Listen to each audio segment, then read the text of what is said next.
My name is Harrison Gerard. I'm in the graphic design program at Portland State, and my thesis is called Fallen Objects Collaborating with Artificial Intelligence in the Field of Graphic Design.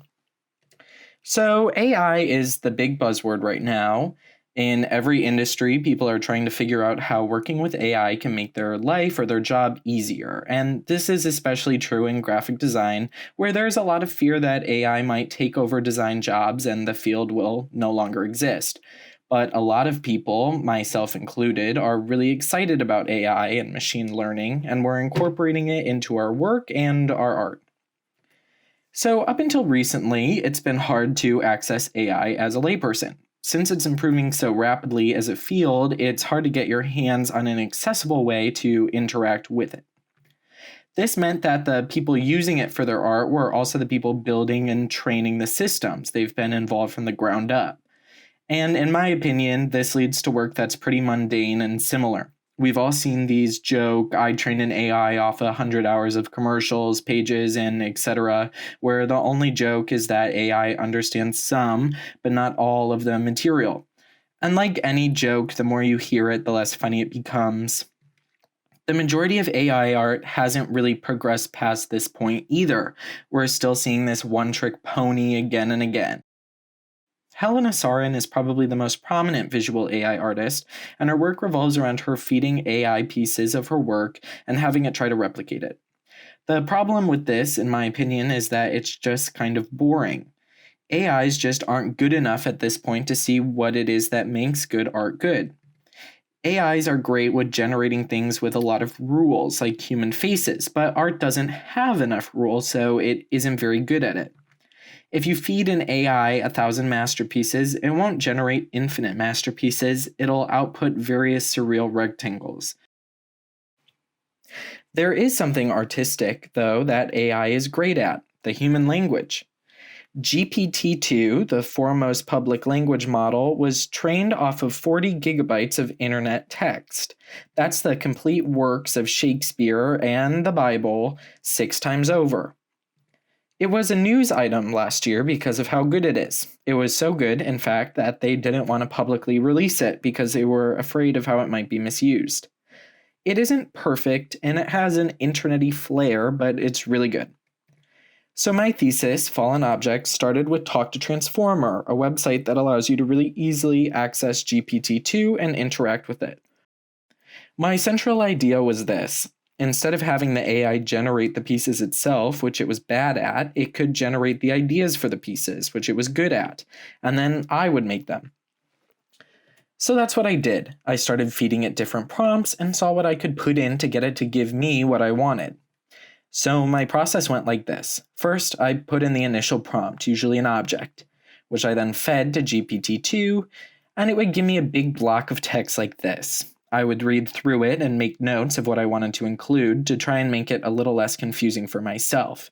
So here, for example, I know the title, The Parents, that it's about divorce, that it's haunting and powerful, and that, confusingly, this book stars Hollywood darling Nicole Kidman, and also that it's set in the 80s. So obviously there's some problem solving I have to do to get this to scan. So I might solve this one by having it be now a major motion picture style book cover, and that way we can solve the problem of having Nicole Kidman on the front and it kind of makes sense. That kind of problem solving became the bulk of the project, trying to figure out how to reverse engineer these designs from the dreamlike ideas that AI gives me. And it led to some really interesting work. Here's a piece that was really popular that I called Open the Gate. So for this one, there was an easy part and a hard part. The bumper sticker is easy. I just threw up Open the Gate and themed it around immigration, which seemed plausible. The note was harder because I had to figure out A, what the timeline was, and B, why someone would leave a note about someone's vacation plans in the first place. So I ended up going this kind of cruel intentions bunny boiler route. As a side note, one of the hardest parts of this project was trying to get my handwriting to look different between pieces, a problem that I never fully solved. As I made the initial few objects, I made a few rules for myself that I held on to throughout the entirety. 1, no cheating. that I could keep hitting that generate text button as much as I wanted, but I would never actually alter the text it gave me. 2, to use the prompts, I would try to use as much of the AI's text as possible, trying to make everything as lucid as possible. 3, a scanned aesthetic. This is a graphic design project, after all, and I wanted it to look cohesive, so to that end, I made everything kind of scanned in looking. And 4, aim for reality, that everything should look real, and that if I didn't tell people they were fake, they'd think they were just real objects I had scanned in. So as I went along, I found that I was spending a lot of time in Photoshop trying to get these fake objects to look real. And it turns out the best way to get things to look real is to really make them. For example, here's my piece, which is a museum exhibit guide. Since I knew I needed some burnt coins, I found some scans of coins from the US Mint website and printed and cut them out. Then I burned them by hand and scanned them into a collage I made from Library of Congress photos. After I laid out the front and back, I printed them, used them as covers for a booklet of blank pages, and scanned the whole thing back in. So what started off as a digital project quickly became physical. I started soaking papers in coffee and tea to age them. I would dry them in my oven and iron them out to smooth them.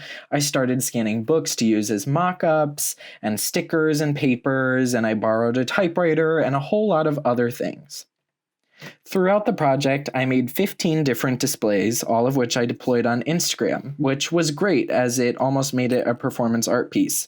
I loved hearing people's suggestions and utilizing them, and a lot of the fictional names I used for authors or officials or etc. are anagrams of people who commented on different projects.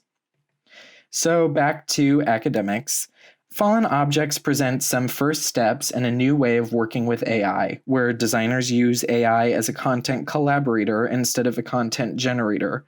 Instead of focusing on getting the AI to produce the final work, it can help us produce the initial ideas.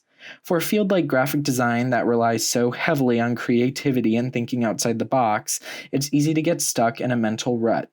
AI can work as a way to break us out of these mental routines by suggesting content that we wouldn't have thought of otherwise. As an art piece, it works by exploring what makes an object real, in that we are able to examine our own reflection more objectively. Since GPT-2 was trained on internet text, the responses it gives are reflections of the content it was fed. By making these prompts material, viewers are able to encounter something from their own digital subconscious. The viewer, encountering fake objects made to look real, is able to scrutinize them for both their appearance and their content.